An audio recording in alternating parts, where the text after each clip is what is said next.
Forced to take a more active role in resolving the situation, or at least in protecting American interests on the island, President McKinley sent the battleship Maine to Havana.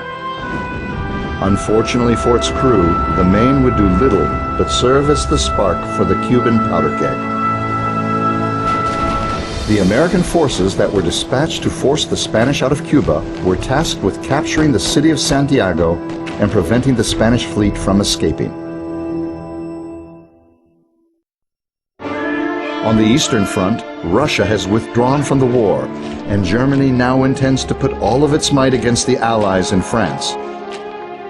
The French and British have a new source of strength, however, because the United States has finally entered the war in response to Germany's unrestricted submarine warfare. During the summer and fall of 1918, the issue will finally, mercifully be decided, one way or the other. Europe has become a battlefield once again, but this time Germany has exceeded even its own expectations. Using a new type of warfare called blitzkrieg, the German army has swept through most of Europe. When the United States eventually was dragged into the conflict by Japan's surprise attack on Pearl Harbor, there was only one place that presented a good opportunity to start hitting back: the Mediterranean.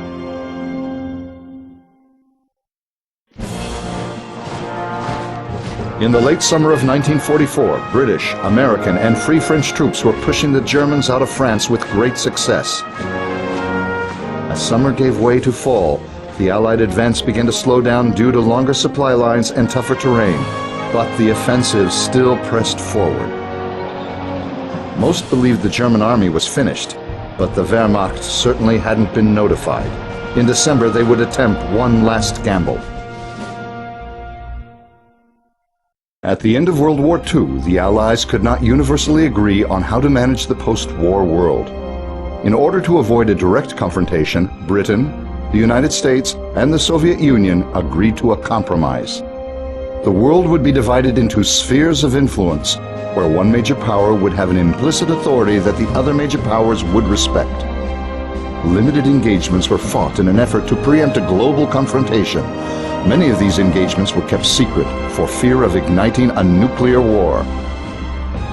Few areas in the conflict were as tense as the border between democratic West Germany and communist East Germany.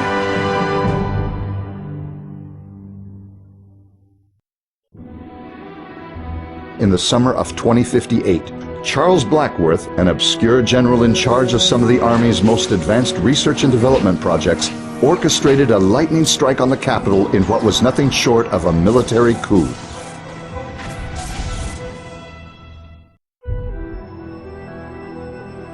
Deep in the cover of the rainforest, Charles Blackworth's army is hiding, growing, and evolving, evading detection. The US government knows the clock is ticking. Blackworth may have nuclear devices, and with cyborgs who can survive a nuclear winter, he can't be allowed to ignite a nuclear war.